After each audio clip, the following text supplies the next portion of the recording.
La compétition, elle est hard aux Émirats. Toi, tu penses que tu as ouvert le meilleur concept sur Terre et dans 6 mois, même pas des fois, dans 4 mois, dans 5 mois, tu as un gars qui arrive sur le marché, il t'a fait un concept exceptionnel. Tu te dis, mais comment il a fait?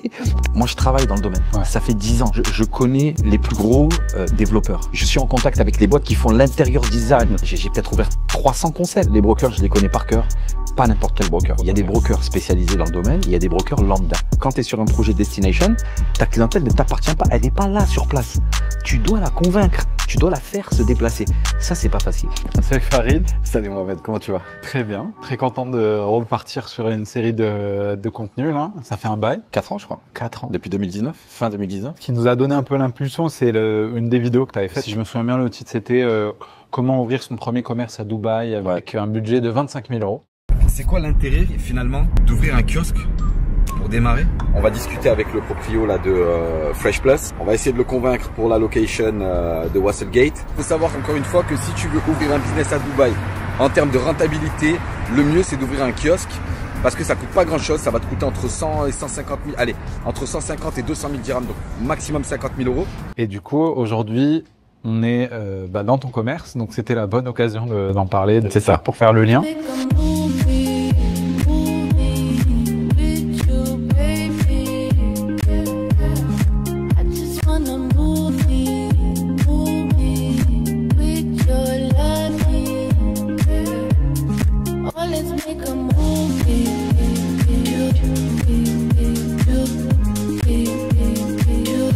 C'est pas un kiosque? Non, c'est un kiosque. Tout petit peu plus grand. Ouais. C'est beaucoup plus grand. Ce que je trouve intéressant, c'est que ce projet-là, il a quand même démarré avec une idée de kiosque au départ. C'est ça. Ça correspondait à une opportunité d'affaires à un moment précis. En fait, j'avais rencontré quelqu'un qui lui-même avait quelques kiosques dans des stations d'essence Enoch et Epco.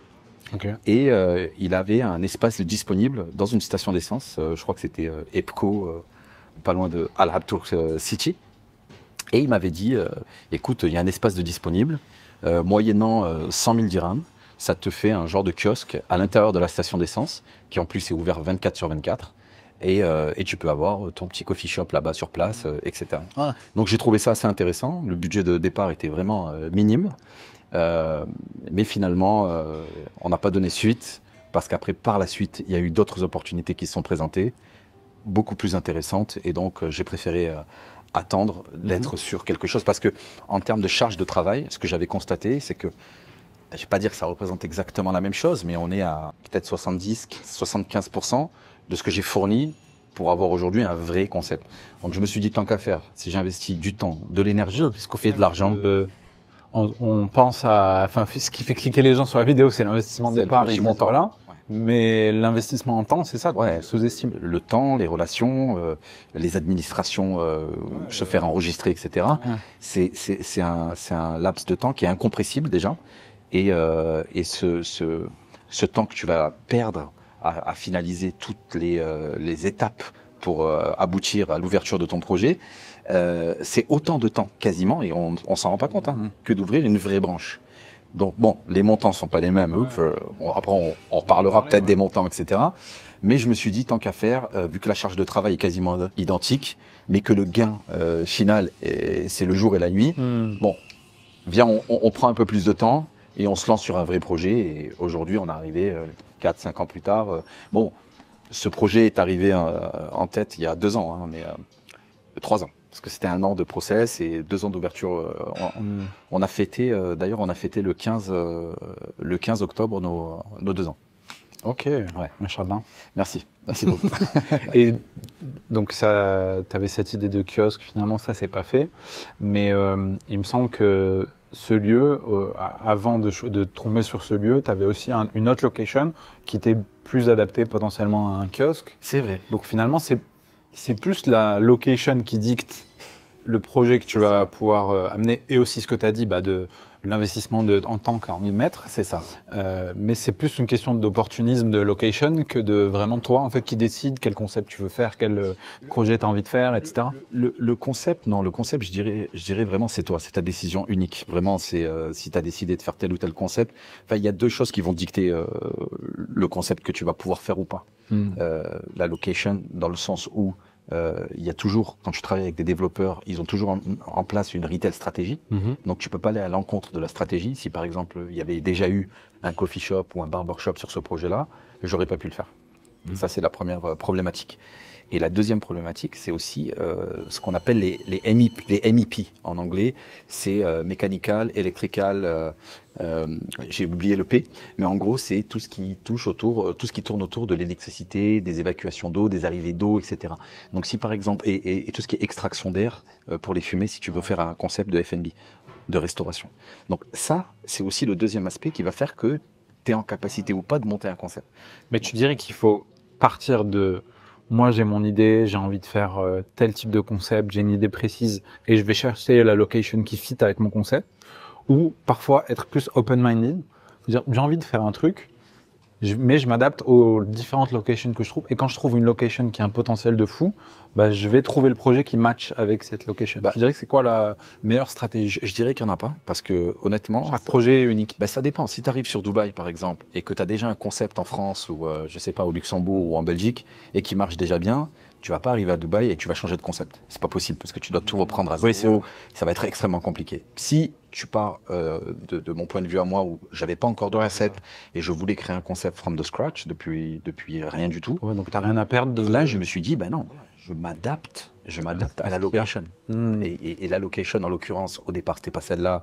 Ça devait être le bureau principal, le quartier général de Wassel Properties, parce qu'ils avaient déjà designé le kiosque. En fait, j'avais quasiment rien à investir là-bas, si ce n'est le matériel.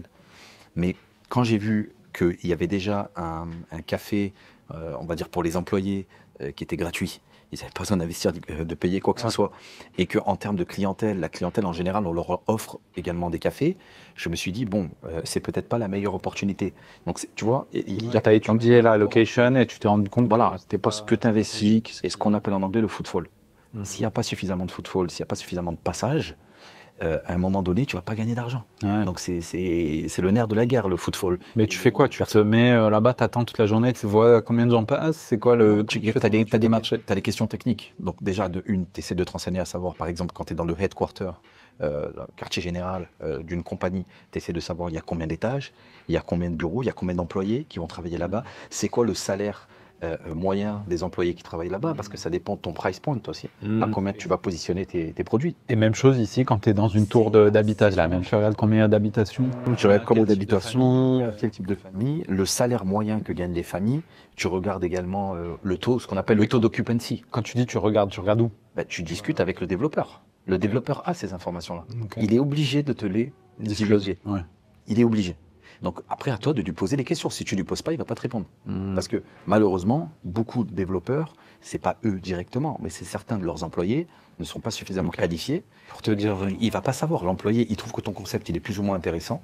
Il va le valider, il va te le signer. Et après, si toi, dans 6 mois, dans 8 mois, dans 1 an, ça ne tourne pas, ben, toi, en tant que propriétaire, c'est à toi de faire pas pour te vendre le truc. Des fois, il va un peu édulcorer son truc. S'il a un coup de pression de son management et qu'il lui dit, bon, là, comment ça se fait qu'on n'a pas encore loué, ça fait, parce qu'en fait, dans le système, parce que bon, je travaille pour le plus gros développeur ici aux Émirats Arabes Unis, dans le système, tu as un taux de vacancy. Et le vacancy, vacancy, ça veut dire un shop qui n'est pas loué, qui est vacant. Et donc, c'est pour l'audience française, on sait jamais. Et donc, si par exemple, ça dépasse 90 jours, 3 mois, ça commence à être problématique pour l'employé. Exactement. Donc là, il faut vite qu'ils trouvent quelqu'un. Et donc, c'est dans ce cas de figure-là où parfois, malheureusement, ils vont trouver quelqu'un, mais qui ne fit pas. Qui ne fit pas avec le. Et là, ils s'en foutent pas vraiment parce que le mec va peut-être s'en foutre, mais ensuite la management va pas s'en foutre parce que il va downgrader, il va dévaluer la valeur des concepts et des commerces qu'il y a sur ce projet-là. Et indirectement, parce que la majorité des projets sont comme ici, c'est-à-dire ce qu'on appelle des mixed use. Tu as des commerces et tu as des appartements dessus. Et indirectement, ça va impacter le prix des appartements dans le building. Ah oui, parce que c'est le fameux truc de quand il y a un Starbucks dans un neighborhood, ça peut augmenter le prix des... C'est un peu ça. Mais à Dubaï, et ça, pas Starbucks, il faut vraiment que les gens soient au courant de ça, c'est le 2e pays le plus concurrentiel au monde, enfin ville on va dire, après New York. Donc la compétition, et surtout dans le marché du café, elle est extrêmement compétente, on va dire, et extrêmement présente. Donc pour que toi, tu puisses tirer ton épingle du jeu, déjà de une, c'est extrêmement difficile. Et de deux, les gens ne sont plus des Starbucks addicts. Hein. Ouais, Et il y a des specialty coffee, mais super haut de gamme qu'on verra à Dubaï, et c'est eux qui ont le vent aujourd'hui. Mais est-ce que, par exemple, McDo, ça reste une valeur sûre pour voir à quel point un marché, enfin un quartier, par exemple, est intéressant? J'ai ouvert un McDo dans un building au cœur de Dubaï qui s'appelle South Heights. Au départ, j'étais pas très chaud pour un McDo, honnêtement. Je voulais ce qu'on appelle des homegrown concepts, donc des concepts qui sont créés par des familles locales ou des gens qui vivent à Dubaï depuis très longtemps ou des chefs qui sont bien implémentés déjà aux Émirats. Et je voulais ça au départ. Finalement, je trouvais aussi intéressant d'avoir dans mon portfolio un McDonald's. Au moins, ça entretient la relation aussi avec eux. C'était un coup gagnant, j'ai envie de dire, parce qu'on a mixé entre McDonald's qui touche tout le monde, en réalité, et avec ce qu'on appelle des homegrown concepts juste à côté. Et donc, les deux finalement, fonctionnent très bien. Parce que tu sais, il y a ce truc où quand tu as un McDo, en général, pour d'autres concepts ou même des gens, c'est comme une valeur sûre parce que McDo, en général, sont très forts pour choisir des locations vraiment stratégiques. Ils ont presque, ça se trouve, des algorithmes ou je sais pas comment ça existe. J'avais entendu parler justement d'une application qui était basée sur un algorithme qui te permet, par exemple, si toi demain tu veux ouvrir un concept, eh ben, l'algorithme va te dire, dans ce quartier-là de Dubaï, il existe tel concept qui sont des compétiteurs par rapport au tien. Voici leur price point, etc. Et donc, tu sais indirectement, avant même d'ouvrir, si c'est intéressant pour toi ou pas. Donc, je pense que McDonald's possède ce genre d'outil. McDonald's à Dubaï, ça reste une valeur sûre. Ça reste une valeur sûre. T'as peu de McDo qui vont fail. Non, c'est très rare. Par exemple, il y avait un projet qui s'appelle Box Park. Je sais pas si tu vois sur Russell Road. Qui appartenait à l'époque à Miraz, qui ensuite a revendu à Merex, une boîte canadienne spécialisée dans le retail, qui a récupéré entre autres City Walk, La Mer et Blue Water également.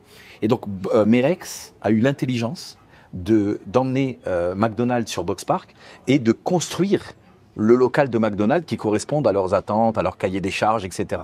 McDonald's a été une success story à Box Park, alors que Box Park à l'époque, tous les concepts étaient en train de collapse. Il marchait plus. Donc, je te dirais que McDonald's reste quand même une valeur sûre, mais c'est pas aujourd'hui McDonald's qui va faire les tendances. Et donc, aujourd'hui, si tu veux fonctionner à Dubaï, il vaut mieux que tu arrives avec un concept où ce qu'on appelle le customer experience. Tu vas apporter quelque chose d'intéressant à ton client. On n'est pas uniquement sur de la nourriture, mais on va être sur de la nourriture, sur un intérieur design, sur peut-être un chef qui va travailler à l'intérieur de son shop, qui va recevoir les clients. Alors les Français vont trouver ça bizarre parce qu'en France ça arrive souvent, mais ici malheureusement c'est un pays dans lequel on a exploité à outrance même, on les a bien essorés, des franchises internationales. Donc c'est très rare que tu rentres dans un resto ou dans un café et tu as le propriétaire qui travaille à l'intérieur. Ouais, c'est très rare ici. C'est très rare. Donc si tu apportes cette valeur ajoutée dans un commerce que tu vas ouvrir aux Émirats et que tu te positionnes au bon endroit, il y a des chances que ça fonctionne. Et donc pour revenir au choix de la location, tu as le constructeur qui va évidemment essayer de te guider, parfois bien, parfois mal. Est-ce que toi aussi tu as un rôle à jouer là-dedans dans le sens d'aller carrément vérifier sur place voir si ça correspond à ce qu'ils t'ont dit, entre guillemets. Si ils te disent qu'il y a des familles et que tu arrives avec des vieux. Bon, le problème qu'il y a, c'est que tu peux pas te mettre dans les chiffres au niveau ce qu'on appelle le occupancy rate. C'est-à-dire le nombre d'appartements occupés. C'est compliqué. Tu peux demander l'information. Ouais, tu vas dans le parking, tu regardes les voitures. tu peux peut-être faire ça. Mais après, honnêtement, le développeur, c'est pas dans son intérêt de pas mentir. Ok. Maintenant, je conseillerais, si je devais donner un conseil à quelqu'un qui voudrait ouvrir une branche à Dubaï, de travailler avec des développeurs de renommée nationale, comme Aldar, Dubai Holding, Nakhil, Modun aujourd'hui qui est pas mal sur le marché. Bon, c'est une boîte étatique, donc c'est sérieux, ou Wassel Properties, parce que eux, ils ont quand même mis en place certains protocoles, certaines stratégies retail pour t'assurer quelque part que quand tu ouvres ton concept, déjà ça corresponde à leur stratégie. Et que, on va dire, tu auras beaucoup plus de chances que ça fonctionne pour toi aussi. Maintenant, il y a beaucoup de propriétaires privés. Donc, si demain, tu vas sur Dubizzle et que tu trouves un local intéressant et que tu contactes le numéro qu'il y a sur Dubizzle, dans 99,99% des cas, tu vas tomber sur un broker. Ouais. Un broker qui, lui, ne connaît strictement rien au marché du retail. Ouais. Lui, il va recevoir l'inventaire de la majorité des développeurs avec qui il travaille. Tu vas lui dire, ah, moi j'ai trouvé celui-là, il m'intéresse. Il va regarder dans son listing si c'est, s'il a mis le numéro, c'est que c'est à lui. Donc il va te dire oui, il est disponible. Si t'as pas de chance, ça appartient à un propriétaire privé. Le propriétaire privé, lui, il s'en fout. Tant que tu payes le loyer, vas-y. Donc là, tu dois quand même faire ta propre analyse de marché en te déplaçant, en allant voir. Et moi, par exemple, C'est ça, au final, c'est plus similaire de ce que tu peux avoir en France. En général, c'est plus du privé, les gens qui vont avoir des locations à louer, quoi. Tu vas en France, c'est beaucoup ça. étatique. J'avoue que c'est beaucoup comme ça. Ou à la limite, peut-être les malls, mais il y a même les malls, au final, en France, il y en a. Ouais, non, c'est vrai. T'as complètement raison par rapport à ça. Mais ce que je voulais dire, par exemple, moi, avant d'ouvrir ici, au départ, j'allais faire un concept qui avait rien à voir avec ça. J'allais faire un concept que j'avais imaginé, que j'avais designé, etc., etc. Et puis, je connaissais le taux d'occupancy, mais ce que je n'avais pas comme information, qui était l'information importante, c'était le type de personnes qui vivaient ici. Est-ce que c'était des familles? Est-ce que c'était des hommes célibataires, des femmes célibataires? Parce que leurs attentes en termes de consommateurs diffèrent. Ça va pas être la même chose. Donc, ce que j'ai fait, c'est que pendant 2 semaines, je venais tous les jours et je passais minimum 2 heures en bas du building. Et je regardais le type de personnes qui passaient. Et je me suis rendu compte que peut-être 65 à 70% des gens qui vivaient dans la tour, c'était des jeunes femmes. Et moi, mon concept, il était plutôt orienté masculin. Okay. Et donc, de là, travailler la genèse du projet, c'est que moi, de base, j'allais créer une marque de vêtements. Et là, il fallait que je trouve un nom. Et je me suis dit, bon, je suis d'origine algérienne, je suis amazir de Kabylie. Et je me suis dit, pourquoi pas, au lieu d'inventer quelque chose, remettre au goût du jour quelque chose qui existe déjà, et pourquoi pas mon héritage familial, et qui en plus qui correspond, qui englobe le Maroc, la Tunisie, l'Algérie, la Mauritanie. Enfin, je veux dire, il y a vraiment des millions de personnes qui sont concernées par ça. Et donc, et c'est pour ça que je voulais pas que ce soit quelque chose de kabyle, parce que je me suis dit, ça va bloquer d'autres personnes. Donc, on va être ouvert, et Amazir, la culture amazir. De là, je me suis dit, bon, amazir, c'est compliqué à dire, peut-être pour certaines personnes, donc on va écrire Amazi. Amazi, c'est simple, easy to say. Donc, on est parti sur ça. Donc, au départ, ça devait être la marque de vêtements. Et comment j'en suis arrivé à faire le café Amazi, c'est que je me suis dit, bon, au lieu d'inventer quelque chose, viens, je reprends ce concept de culture amazir et je le réadapte à un concept de coffee shop. Donc, l'idée aussi de départ, comment ça se fait qu'aujourd'hui, on est un concept store entre coffee shop, barbershop et marque de vêtements en édition limitée? Ouais, c'est ça, parce que là, si les gens viennent au café, donc c'est à Business Bay. Là, on est dans la partie café, il y a les baristas et tout. Et au fond, là-bas, il y a le coiffeur, donc c'est séparé par une grande vitre. Et il y a aussi un petit espace où tu as des vêtements que tu peux acheter. Et il faut dire aussi un truc par rapport à ça, c'est que on a les deux activités. Il y a même de l'art. Et il y a même de l'art, il y a même des tableaux, etc. Le truc qui était compliqué en fait à obtenir au départ, c'était d'avoir les deux activités sur la même trade license. Ah, c'est en termes administratifs. En termes administratifs, parce que si Dubai Economic Department, DED à l'époque, qui s'est transformé en DET aujourd'hui, qui a mergé avec le ministère du Tourisme, donc c'est Dubai Economic and Tourism. Donc si cette entité-là n'acceptait pas, n'approuvait pas les deux activités sur la licence, on était bloqué. On était bloqué. Donc on partait uniquement ou sur un barbershop ou sur un coffee shop. Ok. Donc grâce à Dieu, on avait des relations et on est un des rares cafés barbers à avoir les deux activités sur la licence, qui nous permet d'avoir les deux activités dans un seul et même local. Donc ça aussi, c'est des choses qui avec l'expérience, 10 années d'expérience à Dubaï, etc., tu commences à avoir un réseau et ton réseau te permet de te distribuer. Toi, t'arrives, tu fais ce que tu veux. En fait, c'est extrêmement régulier. Extrêmement marché du retail. Là, tu vois, je voyais ce matin, ça n'a rien à voir, hein, mais tu vois à quel point Dubaï est régulé.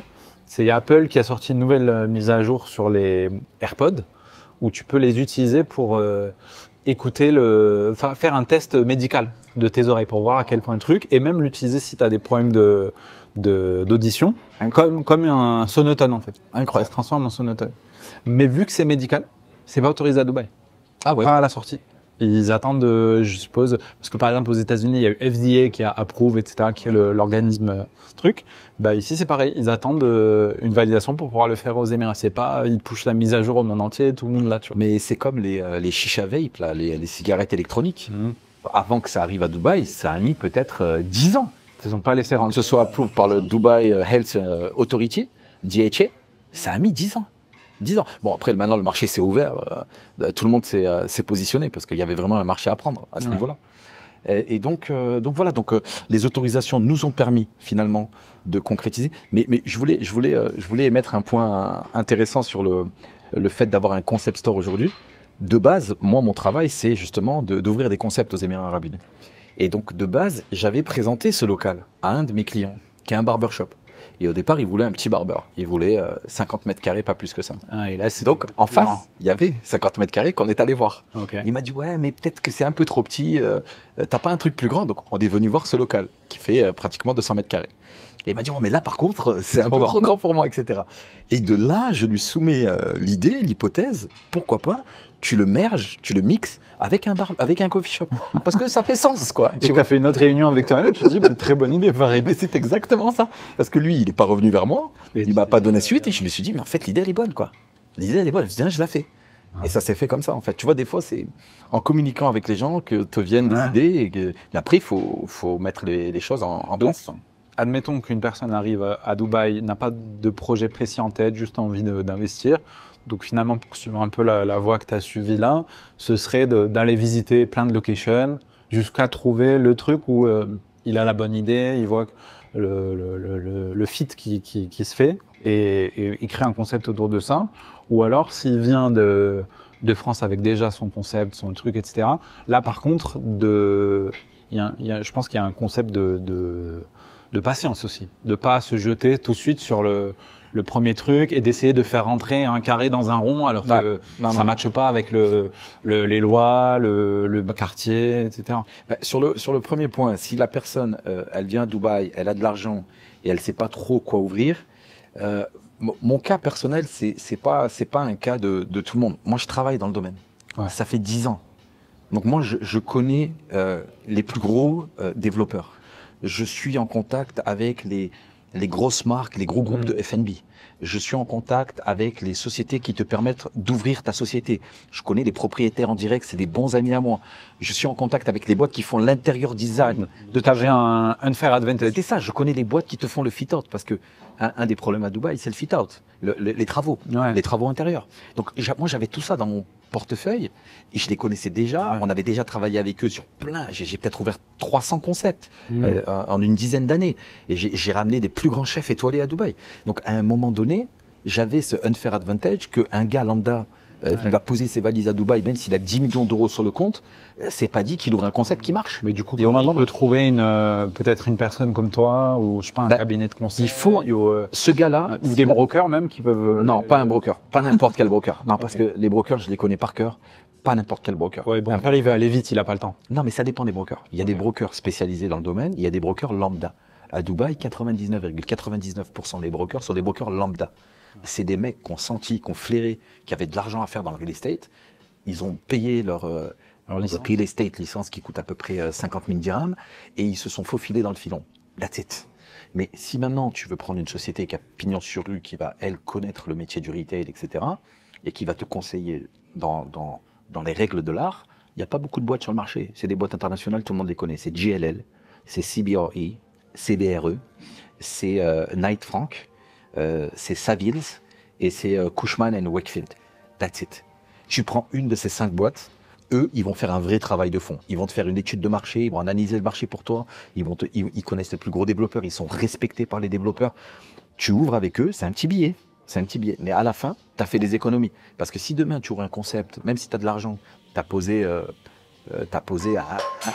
un bon concept de restaurant, c'est à peu près, je dirais, un bon restaurant dans un bon quartier, tu vas investir entre 500 et 800 000 euros, à peu près. Si tu n'as pas ce budget-là, tu vois, on n'est plus dans les 25 000 euros. Là. Ouais. Si tu n'as pas ce budget-là, voilà, attends. Parce que si par contre, tu as le budget, que tu veux aller trop vite, ce que tu disais tout à l'heure, parce que tu dis ah c'est bon, Ouais, et que tu as déjà j'ai l'argent, je vais ouvrir tout de suite, j'ai mon concept, et que ça marche pas, ben t'as pas perdu 20 000 euros pour un cabinet de conseil. T'as perdu 600, 700, 800 000 euros, Ouais. voire plus, parce que ça dépendra combien de temps t'as mis Pour fermer. pour prendre la décision de dire j'arrête, entre payer les salaires, payer les loyers, etc. Tu vois. Donc c'est la décision de se dire je vais aller de l'avant, je vais choisir ce local. Pour un gars qui n'a pas de concept, moi je vais lui conseiller de discuter avec un broker qui a pignon sur rue, et deuxièmement de prendre même un cabinet d'architecture intérieure, de design d'intérieur, pardon, pour pouvoir lui designer son concept qui va correspondre aux critères et à la demande du marché actuel. Parce qu'il y a toujours ce qu'on appelle en anglais des market trends, et les market trends, elles évoluent, je dirais, tous les 6 mois. Le marché du retail va extrêmement vite aux Émirats Arabes Unis. Tu as des concepts qui... Alors, il y a un autre conseil que je pourrais donner. Je donne beaucoup de conseils qui, normalement, je devrais les facturer. Mais il y a un conseil qui est très important aussi à connaître, c'est que je dirais, il y a 2 types de concepts. Il y a où tu ouvres ce qu'on appelle un concept destination, c'est-à-dire un concept à Wassel 51 en l'occurrence, ou à Box Park. C'est-à-dire que la personne va prendre sa voiture pour venir chez toi, c'est pour ça qu'on dit destination. Dans ce cas de figure-là, je te conseille d'avoir les reins extrêmement solides en termes de marketing, parce que pour convaincre quelqu'un à se déplacer des environs de Dubaï pour venir chez toi, il va falloir mettre de la publicité sur la table. Il va falloir vraiment que tu aies un concept atypique, que tu aies un customer experience dingue, un bouche à oreille, et que tu payes des influenceurs et que tu payes de la pub en social media, etc. J'ai l'impression qu'il y a quoi qu'il arrive, quand tu ouvres un nouveau lieu, tu vas avoir le début, un appel d'air. Les gens, ils sont attirés par la nouveauté, etc. Ça dure. Mais après, il faut avoir les règles solides pour continuer, quoi. Pourquoi? Parce que la compétition, elle est hard aux Émirats. Toi, tu penses que tu as ouvert le meilleur concept sur Terre, et dans 6 mois, même pas des fois, dans 4 mois, dans 5 mois, tu as un gars qui arrive sur le marché, il t'a fait un concept exceptionnel. Exceptionnel. Tu te dis, mais comment il a fait pour penser à un concept aussi incroyable que ça? Et donc lui, il va te piquer ta clientèle, enfin te la piquer indirectement. Parce qu'encore une fois, n'oublie pas, quand tu es sur un projet destination, ta clientèle ne t'appartient pas, elle n'est pas là sur place. Tu dois la convaincre, tu dois la faire se déplacer. Ça, c'est pas facile. Et après, il y a le concept qu'on appelle Community Residential Area. Donc ce genre de choses, c'est plus mon dada, parce que je pense que c'est un investissement un peu plus safe pour toi. Tu vas mettre peut-être le même montant sur la table, tu vas être dans un quartier résidentiel, tu as fait une bonne analyse de marché, tu as compris que par exemple, je sais pas, il y a 10 buildings dans ce quartier-là, il y a environ, je dirais, 5-6 000 appartements, donc tu multiplies en général par 3. Donc entre 15 et 18 000 personnes qui vivent là-bas. Par exemple, il y a 3 coffee shops, tu es le 4e, vas-y, mais il faut pas qu'il y en ait plus. Vas-y. Tente ta chance, ouvre ton truc. En plus, si tu as une expérience consommateur un peu différente de tes compétiteurs, tu as bien analysé ce qu'ils faisaient, il y a des chances que tu marches. Il y a des chances que tu tiennes sur le long terme. Que ça te fasse une rente. Bon, la rente, elle est jamais passive, hein, il faut quand même que tu t'investisses. Mais ce type de concept, en tout cas, moi, aujourd'hui, de par mon expérience, de par tous les concepts que j'ai ouverts, dont le mien, je dirais, si tu veux prendre le moins de risques possible quand tu te lances dans le domaine, vaut mieux que tu partes sur ça. Typiquement, un McDo, en général, eux, ils vont plus choisir ça. McDo choisit ça, mais McDo, honnêtement, quand ils étaient à Box Park, c'était les seuls qui fonctionnaient. Et les gens venaient. Ouais, parce qu'après, il y a aussi le côté de... C'est une destination, mais tu as aussi le côté drive qui fait que... Il y a pas... Non, celui-là, celui de Box Park. Hein. Okay. Même celui en bas de chez toi. Ouais, il n'y a pas de drive, tu vois. Ouais, tu pourrais considérer un drive, mais il n'y a pas vraiment de drive. Ou le delivery. Delivery, ça c'est si tu veux même on pourrait faire une question sur le delivery, parce que le delivery aux Émirats Arabes Unis, c'est une machine de guerre. Je veux dire, la majorité des gens qui vivent ici, c'est des trentenaires ou des quarantenaires, cadres dynamiques. Les 3/4 ne font pas à manger. Les 3/4 ne cuisinent pas, donc ils commandent tous. Alors, je ne veux pas dire de bêtises, mais je pense qu'un bon 70% des gens qui vivent à Dubaï commandent en ligne. Moi, je suis un d'eux. Il y a plusieurs façons aujourd'hui de consommer. Mais c'est vrai que le delivery, aujourd'hui, a pris le monopole. Ils ont vraiment... Donc, si tu as un concept un peu destination, un truc qui peut te sauver aussi, ça peut être le delivery. Dans le sens, si tu as un endroit où il n'y a pas de population tout de suite collée, mais un petit peu plus loin, peut avoir, si tu es dans une zone... Après, là, on peut partir sur un autre type de concept. Tu as des concepts qui sont plutôt focus sur, on va dire, des pseudo-dark kitchen. Par exemple, on en a ouvert un à Russell Square, Wokyo. Tu connais bien, on adore Wokyo. Wokyo de base, quand ils ont ouvert à Russell Square, c'était une dark kitchen. Ok. C'était uniquement une dark kitchen. Ils avaient one location, une branche à GLT qui cartonnait. Ils se sont dit, on va targeter Une autre zone. Jumeirah One avec Downtown, City Walk, Business Bay. Ouais. Et ça a tellement, ils ont tellement eu de demandes parce que les gens voulaient manger sur place qu'ils ont redesigné un petit peu l'espace pour faire un dining. En mode presque pique-nique, quoi. Il n'y a même pas de. Cartonne, Ouais, il y a pas une un fit-out qui leur a coûté très cher. Non, le fit-out, il est basique. Ouais. Les tables, les chaises, c'est Ce basique. qui leur a coûté plus cher, c'est la cuisine, quoi. Ça. Qui est logique pour une dark kitchen. Mais là, c'est une manière un peu plus safe, finalement, de faire un concept un peu. C'est ça. Si tu commences avec la dark kitchen et après. Mais va trouver un développeur dans une prime location aujourd'hui qui accepte de te donner une dark kitchen. Ah, tu vas pas trouver. Nous, on a un projet qui est pas ouf, qui s'appelle Port Views. Port Views, il n'y a pas de dark kitchen, c'est interdit. Alors que le projet, je te dis la vérité, on pourrait en mettre 10, quoi, tu vois. Mais c'est interdit. Parce que voilà, c'est pas un projet qui est fait pour ça. On veut créer ce qu'on appelle encore une fois du footfall. On veut qu'il y ait du passage, on veut qu'il y ait du trafic, on veut que les gens viennent, on veut qu'il y ait de la vie, en gros, en bas du quartier. On veut que ça vive. Si on fait que des dark kitchen, on va avoir que des motos de delivery qui vont être garées en bas du quartier. Déjà, ça va downgrader la qualité du projet et c'est pas ce qu'on recherche. C'est pas ce qu'on recherche. Donc, pour en revenir à comment choisir ta location, pour moi, il y a deux façons de voir les choses. Et après, on n'a pas parlé du gars qui a une marque. Ouais. Le gars qui a une marque qui cartonne à Paris, il a 5 branches par exemple. Le gars, il a pignon sur rue à Paname. Alors ça, je vais le dire, et encore une fois en connaissance de cause, c'est pas parce qu'il a pignon sur rue à Paname qu'il arrive à Dubaï et que instantanément il connaît le marché. Le marché, tout marché a ses propres problématiques. Et donc, il faut comprendre les problématiques de chaque marché. Donc les Émirats Arabes C'est ça, parce que tu as des personnes qui sont arrivées avec trop de confiance en eux. et qui ont ont fermé. l'expérience. Ouais. Ouais, et qui ont fermé, qui ont pleuré, qui ont véritablement, hein, c'est des cas qui arrivent malheureusement. C'est des gens qui pensent que voilà, ça marche dans leur pays, alors ça devrait fonctionner de la même façon aux Émirats. Pas du tout, pas du tout. Encore une fois, les Émirats, le marché du retail, il est ultra concurrentiel. Donc pour t'adapter à un marché ultra concurrentiel, tu dois vraiment faire une étude de marché qui soit appropriée au pays dans lequel tu es en train d'essayer d'ouvrir un commerce. T'as des boîtes hein, qui le font, il y a des boîtes. Moi, je suis en train d'ouvrir une boîte de conseil justement dans ce domaine-là pour pouvoir aider et soutenir des marques qui voudraient s'implanter ici aux Émirats. Et donc, le gars qui a sa propre marque, pareil, ça ne l'empêche pas de faire une bonne étude de marché pour savoir où est-ce qu'il va ouvrir. Donc lui, par exemple, il va pas pouvoir s'adapter à la location. Ouais. Lui, il a un concept. Il faut qu'ils trouvent la location. Du coup, il faut en voir beaucoup. Et là, encore une fois, Tu dirais conseil. combien de temps ? Moi, je dirais minimum 6 mois. Minimum. Ouais, parce qu'en fait, ce qui se passe aujourd'hui, si je te donne un cas concret, nous, sur notre retail portfolio, c'est-à-dire notre, comment tu dis en français, le portefeuille commerce, Ouais. on a 4500 commerces.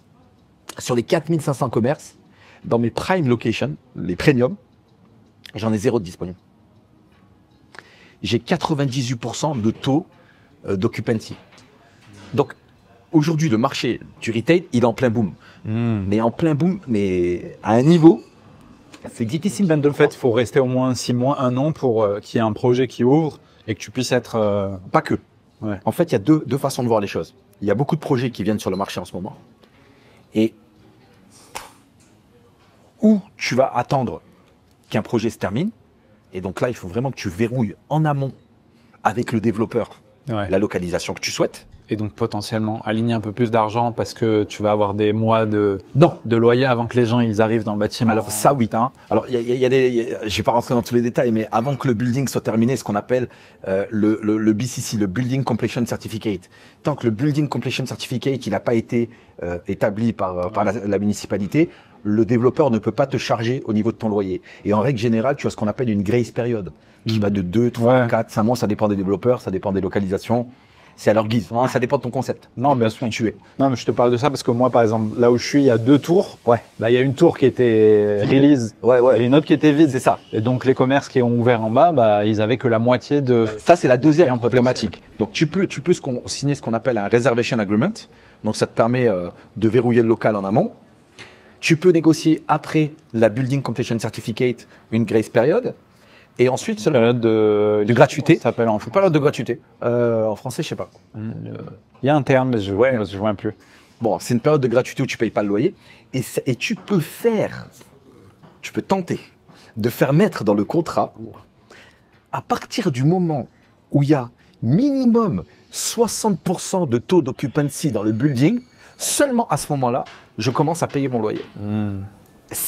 Ça dépend des développeurs. Ouais. Il y en a qui vont l'accepter, il y en a qui vont me dire non, jamais de la vie. Comme ça, tu n'es pas tributaire de leur fail à eux s'ils n'arrivent pas. Bien sûr, exactement. Toi, tu prends le risque de rentrer et donc tu peux négocier en disant moi je rentre tôt. Bon, moi, donc tu me fais aussi une fleur. Bien sûr. Je commence à payer mon loyer à partir du moment où il y a un taux d'occupancy qui a un certain pourcentage. Ça, tu négocies avec le développeur. Mais bon, je suis sûr que beaucoup de personnes qui nous regardent là en ce moment ne savent pas ces choses-là. Ouais, donc ça, c'est des choses que tu peux te poser Et c'est pour ça que si tu deals uniquement avec un broker lambda, mais jamais il va te dire ça. À aucun moment ça va arriver. Parce que même eux, ils n'ont pas négocié de leur vie déjà. Ouais. Donc c'est pour ça que c'est ce que tu dois faire. Et après, tu as aussi la possibilité, quand tu fais ta due diligence, que tu regardes les différentes localités, tu peux entretenir une relation, on va dire, amicale avec certains développeurs. Et si un développeur il veut vraiment ta marque, genre là par exemple récemment, on a été approché par Alain Ducasse. Alain Ducasse, tu vois, c'est très très lourd Alain Ducasse. J'ai rien. J'ai zéro shop à lui proposer. Rien. Donc là, le gars, on garde une relation avec parce que c'est pas Alain Ducasse en personne qui est venu, c'est un master franchisor, une très grosse famille locale qui a récupéré la franchise. Et donc, on garde une relation d'affaires avec eux. Le jour où on a un local qui se libère, on les appelle, mais on ne sait jamais quand. Alors, nous, on le sait en général, tu as ce qu'on appelle une notice qui doit être envoyée par le locataire d'un local 3 mois en amont pour nous dire qu'il ne va pas renouveler son loyer. Donc moi, je le saurai 3 mois en amont, et là, je pourrais commencer à dire, bon, écoute, il y a ça qui se libère. Mais en France aussi, tu peux racheter des commerces existants. Fais pas ça ici. Non. En fait, ici, il y a un truc de dessous de table qui s'appelle key money. En gros, les mecs qui ont des prime location, même si ça marche pas trop pour eux, ils vont pas vouloir libérer la prime location. Ils vont vouloir tirer un bénéfice de ça. Mais aux Émirats, c'est pas un truc qui on va dire, qui est officiel. C'est officieux. Certains développeurs laissent faire à partir du moment où la nouvelle brand, elle est meilleure que l'ancienne. En tout cas, nous, on faisait ça. Si demain, j'ai Alain Ducasse qui me dit bon, vas-y, j'ai racheté, j'ai pas donné de nom. Ouais. Il a donné Kimoni à l'ancien propriétaire. L'ancien propriétaire va nous envoyer une notice letter pour nous dire qu'il va quitter les lieux. Et nous, en amont, on a accepté la nouvelle brand. Même si je pense, sincèrement, que c'est un protocole qui devrait être mis en place officiellement. Parce que pourquoi pas, le développeur gagnerait aussi de l'argent sur une transaction comme celle-ci. Pourquoi pas? Bon, ça n'existe pas aujourd'hui. Mais pour finir avec la location, donc là on est à Business Bay. C'est ça. Vraiment collé à Sheikh Zayed. Hein. On est en face de Sheikh Zayed. À l'entrée de Business Bay, on pourrait dire. Ça, à côté du JW Marriott Hotel. Voilà. Qu'est-ce qui fait que cette location, pour toi, elle était stratégique? Donc, il y avait les buildings autour. Ultra stratégique. En fait, il nous manque juste une seule chose. Je reviendrai sur ça à la fin. Mais qu'est-ce qui fait qu'elle était ultra stratégique? C'est que quand on a commencé à louer les appartements, alors il faut savoir qu'il y a 850 appartements au-dessus. C'est des tours de 47 étages. On est dans un quartier premium. Si tu tournes la tête à droite, tu as vu sur Burj Khalifa directement. Ouais, c'est des hauts loyers. C'est des hauts loyers. Un one bedroom aujourd'hui, c'est 30 000 € l'année. Un two bedroom, un appartement avec 2 chambres. À louer, tu veux dire. À louer, à la location, bien sûr. À la location, c'est minimum 40 000 € aujourd'hui. Donc on a, avec un salaire minimum pour pouvoir intégrer ce building de minimum 5 ou 6 000 € par mois. 6 000 €, 25 000 dirhams, 6 000 € par mois. Donc on sait qu'on a des locataires plus ou moins prestigieux. Ouais. Et de toute façon, pour pouvoir payer un loyer à quasiment 4 000 € par mois, il faut bien gagner sa vie. Et après, la localisation, parce qu'au départ, enfin je dis au départ parce que malheureusement, il s'est passé un truc par la suite. On avait une visibilité où on était vu directement de Sheikh Zayed Road, qui est l'autoroute qui traverse tous les Émirats Arabes Unis. Ouais, il y a des gens qui payent des milliers de dirhams pour être des millions de dirhams pour être affichés sur les signboards et les advertisement boards. Ouais. Et donc nous, on avait mis un gros signage, un gros logo au-dessus de notre shop pour pouvoir être vu depuis Sheikh Zayed. Et malheureusement, quand on a démarré les travaux, on a eu le malheur d'avoir un signage, un advertisement board qui s'est installé juste en face de notre shop. Qui bouche la vue. Après, oui, complètement. Bon, c'est pas grave. On a quand même énormément de trafic parce qu'ils ont fait un pont qui permet de lier downtown à Business Bay. Et donc, la majorité des voitures passent par ce pont. Et il y a un feu qui est extrêmement long juste derrière. Et donc, ça fait qu'on a quand même énormément de trafic qui passe devant nous. Donc, ça, c'était le premier point, c'était la localisation avec la visibilité. Deuxième point, c'était le fait que quand on a mis les appartements en location sur ces 2 tours, on les mettait en location à 8h du matin, à 8h15, parce qu'on faisait étage par étage.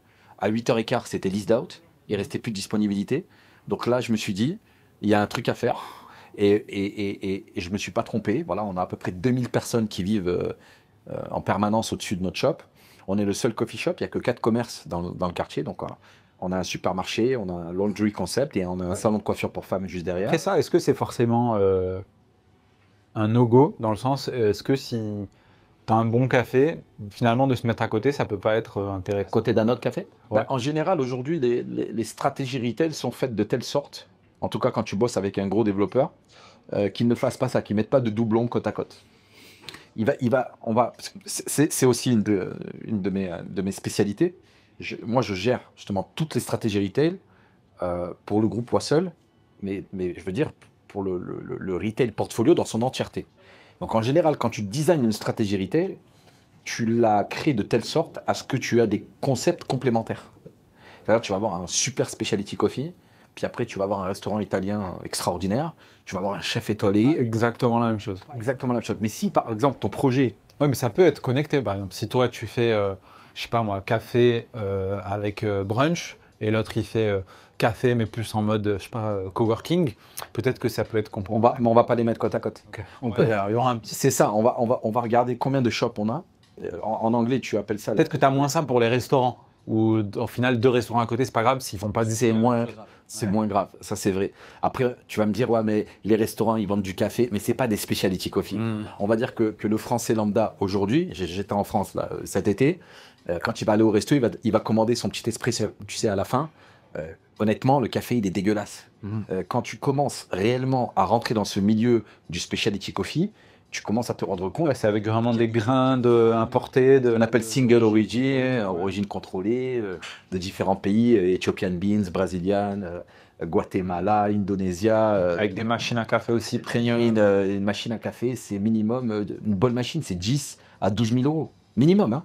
Et après, tu as les grinders qui vont avec, qui sont de très grande qualité au niveau du grain à moudre. Par exemple, quand tu fais du café filtré, on a le V60 ou on a le Chemex, par exemple, ben, le grinder, c'est pas le même.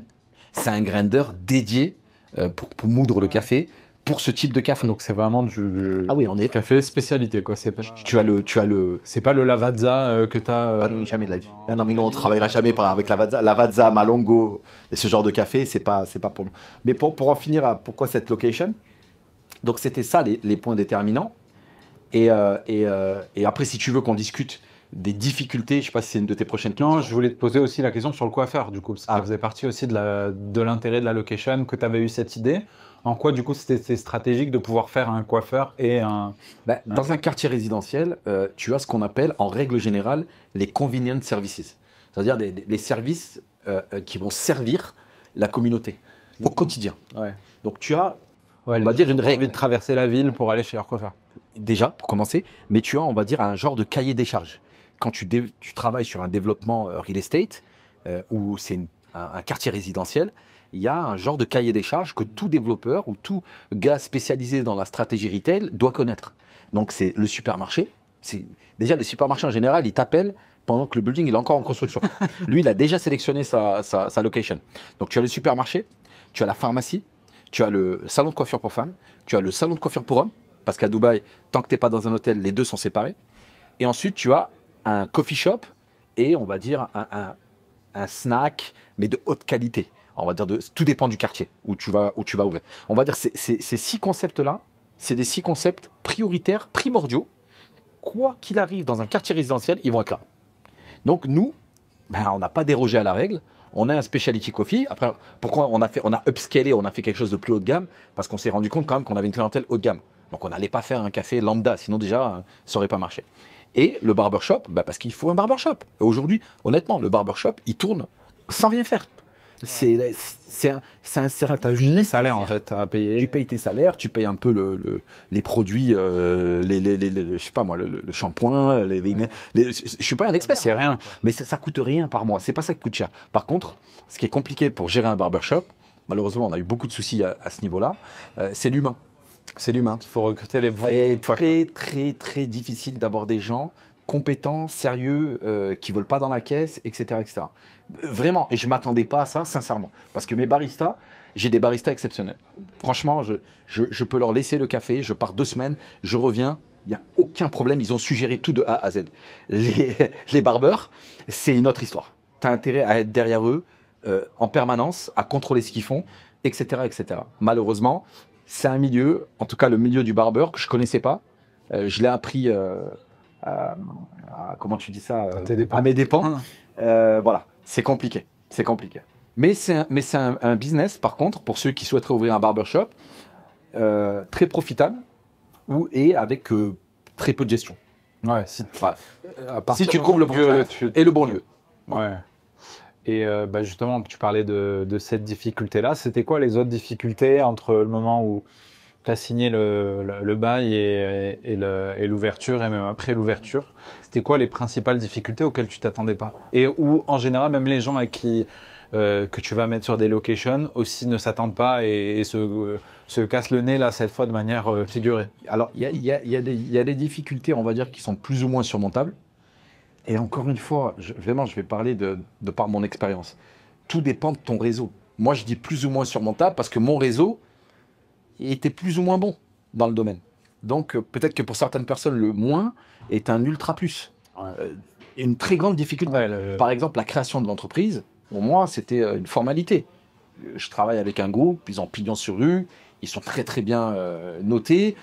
Ils ont, je sais pas, peut-être 300 employés. C'est une grosse boîte. Je connais personnellement le propriétaire. C'est passé comme une lettre à la poste. J'ai eu zéro difficulté à voir les 2 activités sur la trade license. On a passé un coup de téléphone. Ça s'est fait comme une lettre à la poste. Il y a des étapes. Donc ça, c'est la première étape. C'est l'étape primordiale. Tu dois monter ta boîte. Tu dois monter ta boîte et tu dois connaître le secteur d'activité dans lequel tu dois avoir ta licence. C'est très important. Là, si tu le fais, c'est pas très compliqué, mais si tu le fais mal, ça peut vraiment te mettre en difficulté. Moi, je connais des gens, ils ont ouvert aujourd'hui, sans dire les noms. Ils ont ouvert aujourd'hui, ils ont monté leur boîte il y a 1 an, ils n'ont toujours pas leur visa. Ouais. Toujours pas de visa. Ouais, parce que tu peux faire les choses par toi-même, mais c'est ça. Les infos sont pas disponibles partout. C'est à tes risques et périls. Honnêtement, à Dubaï, pour être tranquille, parfois, il vaut mieux dépenser un tout petit peu plus, s'assurer des services d'une société qui connaît son métier, et au moins, tu es relax et tu mets ton focus sur des choses qui vont t'apporter de l'argent. Ouais, parce que le problème à Dubaï, c'est que vous, qui a des gens du monde entier, et que les prix sont toujours trustés par le bas, soit tu te dis je vais faire moi-même, soit tu te dis je vais faire accompagner, mais par le gars le moins cher que je trouve. Mais en général, lui, il est là depuis 1 an avant toi, donc il va pas avoir une vraie expertise. Donc première étape, parfois, il faut accepter de payer cher. Moi, certains trucs. J'ai pas payé très pour avoir les meilleurs. Et franchement, j'ai payé peut-être 2000, 2500 € de plus que ce que j'aurais dû payer, mais ma tranquillité d'esprit, je te dis la vérité, elle n'avait pas de prix. Parce que ça, c'est une petite étape, ce qu'on appelle le incorporation, donc la création de ta boîte. Après, derrière, donc, disons que tu as déjà trouvé ton local, disons que tu connaisses déjà ton concept, tu sais exactement ce que tu veux faire. Après, il y a 2 étapes après celle-là. Et ces 2 étapes, pour moi, encore plus cruciales que la création de ta boîte. C'est si tu n'avais pas déjà de concept dans le pays où tu étais, c'est un nouveau concept, designer ton concept par rapport aux tendances de marché actuelles. Donc l'intérieur design aux Émirats Arabes Unis, l'expérience consommateur, c'est quelque chose de primordial si tu veux avoir un projet successful. Donc tu n'as pas le droit de négliger cette étape-là. C'est une étape dans ton développement prioritaire. Et je te conseille de prendre du temps sur cette étape-là avant de passer à la prochaine. Donc tu designes ton concept. Tu prends un cabinet, c'est un billet, ça coûte de l'argent, mais c'est une étape qui va permettre à ton projet d'être successful et tu as ce qu'on appelle ton branding. Ton branding, comment tu dis en français, ta marque, ton image de marque. Ton image, dans les moindres détails, elle est finalisée. Ça y est, tu sais maintenant, si demain tu dois ouvrir une 2e branche, ça va correspondre à... Ouais, tu as tes guidelines. Exactement. Donc tu fais d'abord ton design intérieur, etc. Tu sais ce que tu veux faire, tu as ton concept, tout est finalisé, ok. L'étape numéro 2, il faut savoir que très souvent, les sociétés qui te font ton interior design ne sont pas des sociétés spécialisées dans ton fit-out, dans la mise en place de tes travaux. Donc là, tu dois trouver une boîte qui va te faire tes travaux. Et je conseille à des personnes qui ne savent pas qui choisir actuellement, de choisir une société qui, au moins, te prouve par A plus B qu'elle est listée avec des développeurs, qu'elle est listée chez Emar, qu'elle est listée chez Nakhil, qu'elle soit listée chez Dubai Holding, etc., etc., chez des gros développeurs. Parce que si elle est listée, ça veut dire que eux ont fait leur analyse de marché et ils ont compris que c'était une société solide, qui correspond et qui ne va pas, comment dirais-je, impacter l'image des développeurs le jour où ils vont démarrer les travaux. Ça va correspondre à leur cahier des charges.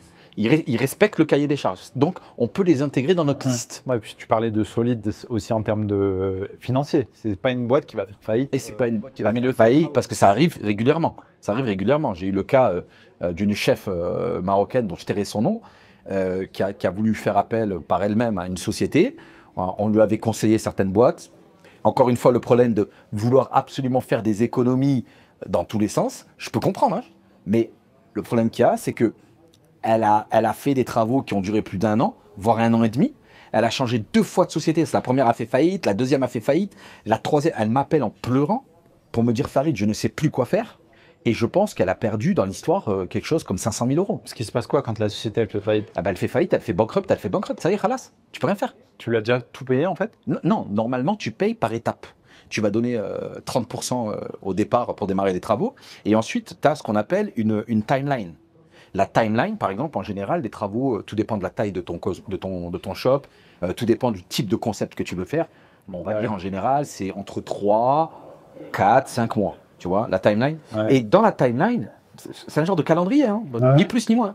Chaque semaine ou chaque 2 semaines, il va te dire ce qu'il fait. Ouais. Là, je fais, pendant 2 semaines, je fais les MEP, je fais la plomberie, je fais l'électricité. Donc toi, tu viens voir si c'est le cas. Tu viens voir si c'est fait dans les règles de l'art et s'il utilise le matériel qu'il est censé utiliser. Et au bout de 1 mois et demi, il va te dire, bon, bah là, c'est la prochaine facture. Tu dois payer tant, etc. etc. Ouais.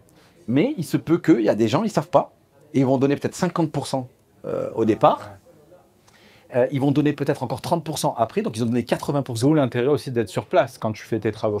Écoute, j'ai eu le cas de figure à plusieurs reprises avec plusieurs de mes clients qui n'ont pas été sur place, qui n'ont pas pris une société pour faire le lien de confiance quoi, entre eux et le contracteur. Et ils se sont retrouvés aujourd'hui à attaquer les contracteurs au tribunal. Si le gars il a fait faillite, il n'y a plus rien à faillite. Il ne se passera rien. Il se passe rien. Ils ne peuvent rien prendre comme argent. Donc ça, c'est l'étape qui a été pour moi, en tout cas, la plus critique. Je ne vais pas dire difficile, mais critique, et qui m'a demandé le plus de temps. Et tu étais là à un moment donné pendant un été. J'ai pas pris de vacances pendant 2 ans. Et j'allais, parce que moi, je suis quelqu'un de très picky, comme on dit en anglais, c'est-à-dire très soucieux du détail. Et donc, moi, je voulais tout faire par moi-même. C'est-à-dire, je voulais savoir la couleur du tissu que j'allais choisir sur mes matelas, la couleur du marbre, avec quel type de marbre, de ligne il y allait avoir à l'intérieur du marbre. Enfin, je suis qui avait envie d'apprendre aussi. Apprendre. J'étais excité par la mise en place de mon projet. Je veux dire, c'était un mélange d'excitation, d'apprentissage et de stress, parce que je voulais pas me faire avoir par le contracteur, même si je connais personnellement le propriétaire. Mais je venais le matin pour voir ce qu'ils allaient faire, je venais en milieu d'après-midi pour voir s'ils étaient en train de faire ce qu'ils allaient faire, et je venais le soir pour voir s'ils avaient fait ce qu'ils m'ont dit qu'ils allaient faire. Et c'était comme ça 3 fois par jour, tous les jours, jusqu'à l'ouverture. Aujourd'hui, j'ai encore plus de contacts qu'auparavant. J'ai une boîte qui est neutre dans tout ça. Leur job, c'est chef de projet. Eux, ils s'assurent que la boîte de fit-out suit le cahier des charges qui m'a été donné au départ. Ouais, ils bossent pour toi, ils bossent pas pour dans l'agence. C'est moi aussi la boîte de fit-out qui doit avoir leur chef de projet, mais oui, mais qui bosse pour la boîte. Voilà, c'est ça. Donc lui, il va jamais te dire. Les ressources de la boîte, pas de tiennes. C'est ça. Après, il y a un autre tricky game dans tout ça, c'est que tu as des boîtes de fit-out qui vont tirer des prix au plus bas pour avoir le chantier. Ensuite, dès qu'ils ont le chantier, il se peut qu'ils aient d'autres chantiers beaucoup plus importants que le tien derrière, et pour ne pas que tu puisses les attaquer au tribunal, ils vont t'envoyer 2 gars. Comme ça, ils vont te dire, ouais, mais il y a 2 gars aujourd'hui, ça avance. Ça avance. Alors que moi, il a mis une ampoule et 3... Quand ça tournait bien, j'avais entre 15 et 17 mecs tous les jours qui travaillaient. Donc, si tu envoies 2 gars, c'est parce qu'il est en train de faire autre chose et qu'il n'a pas suffisamment de manpower pour te les envoyer sur ton projet. Donc, ça aussi, c'est quelque chose. Ouais. Si tu n'es pas là tous les jours, Tu le vois pas. si tu ne connais pas ça, ben, tu vas croire que ouais, c'est comme ça que ça se passe.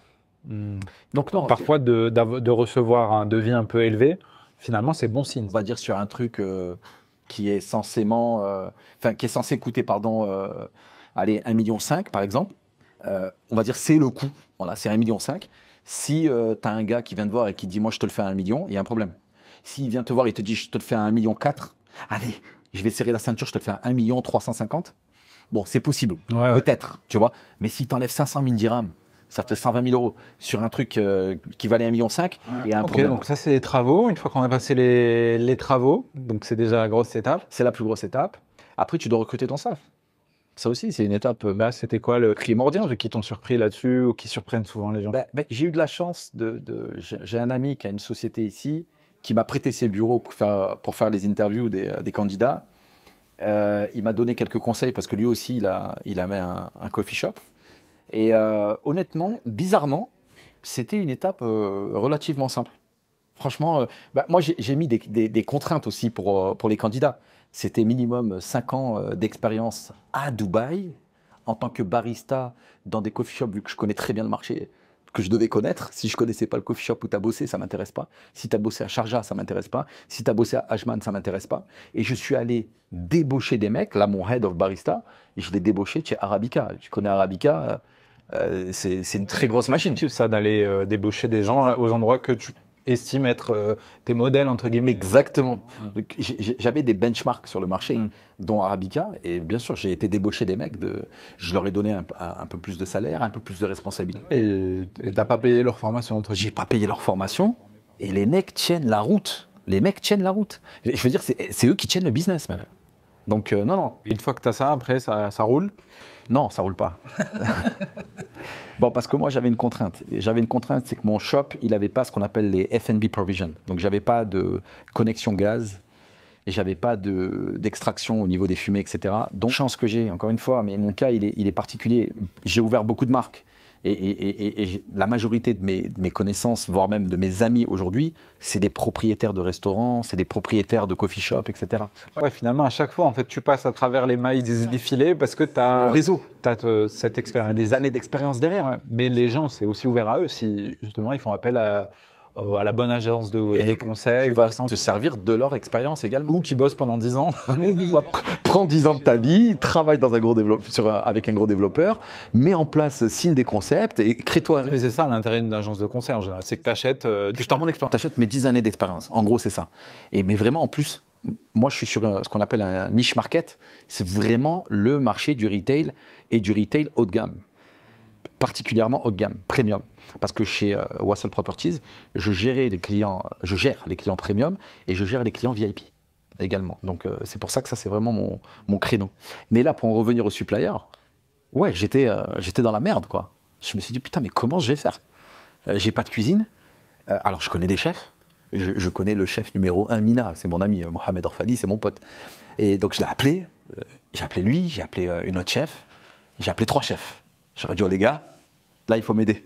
Là, il faut qu'on constitue un menu ensemble. Parce que, encore une fois, moi, je voulais taper sur du haut de gamme. Et j'ai appelé mon pote aussi du Ricas Group, qui est le plus gros opérateur de restaurants de luxe aux Émirats. Aujourd'hui, c'est le number one. Il a eu un award d'ailleurs, je crois cette année ou l'année dernière. Il y a la cantine. La cantine, Mimi Kakushi, Twiggy. Bref, c'est une très. Il a récupéré. C'est lui qui gère Paris Society aussi aujourd'hui, dans tout le Golfe. Grosse machine, très grosse machine.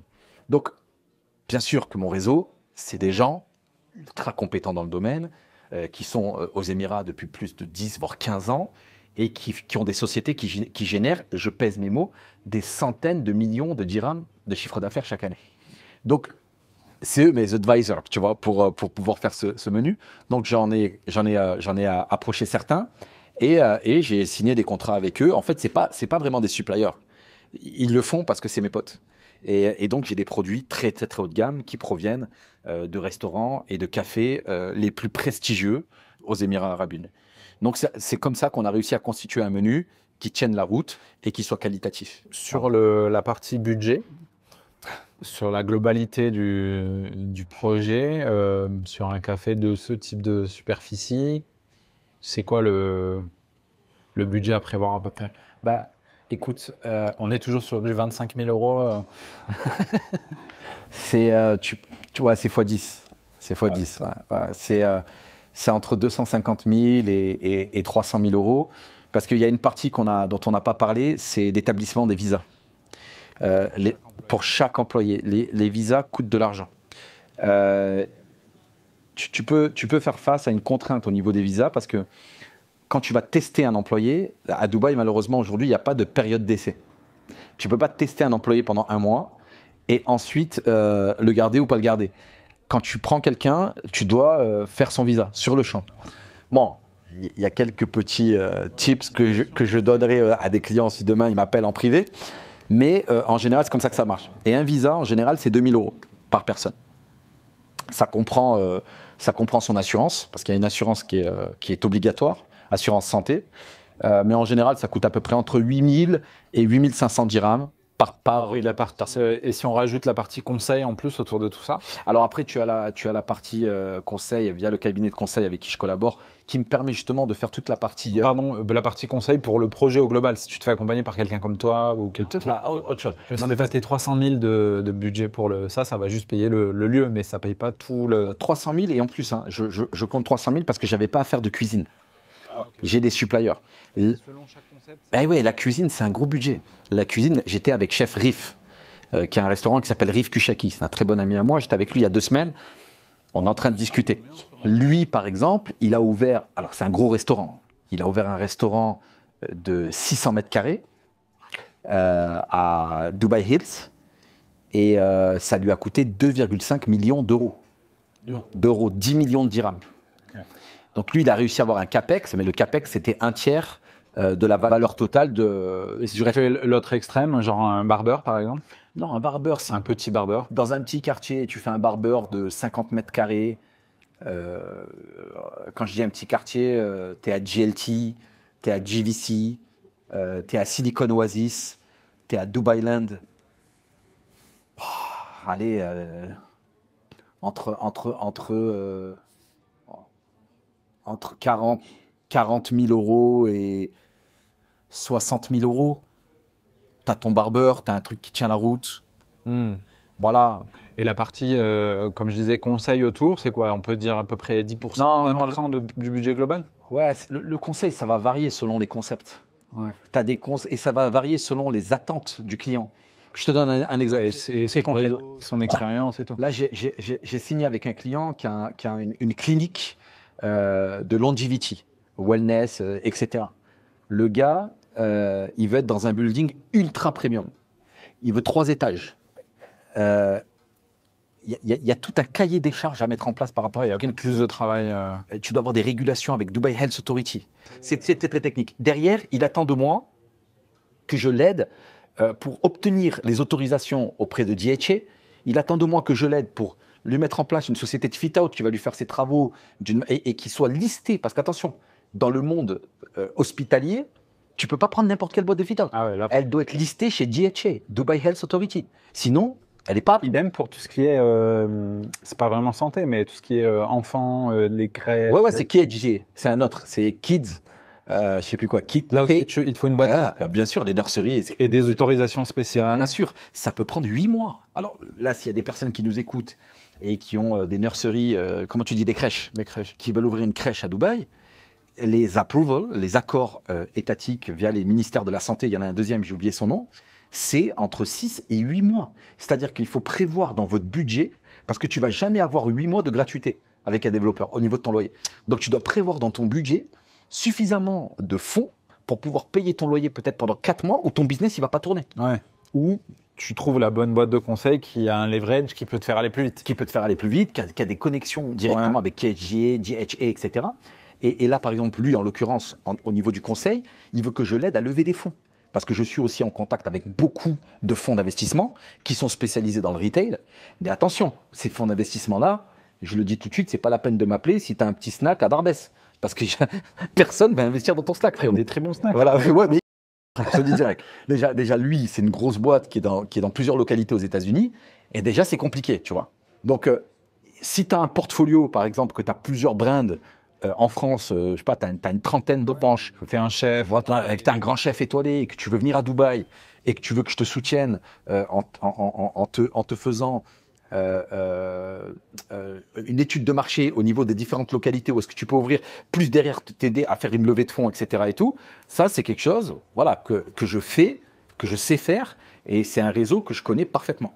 Je dirais que c'est quoi la suite pour toi, là, par exemple, avec ce premier commerce? C'est quoi comment tu vois se développer sur le long terme? L'idée d'avoir fait, pourquoi j'ai fait Amazi déjà de base, c'était pour avoir ce qu'on appelle une brand identity. Parce qu'en fait, il y a plusieurs aspects aujourd'hui, si tu veux marcher sur le marché du retail.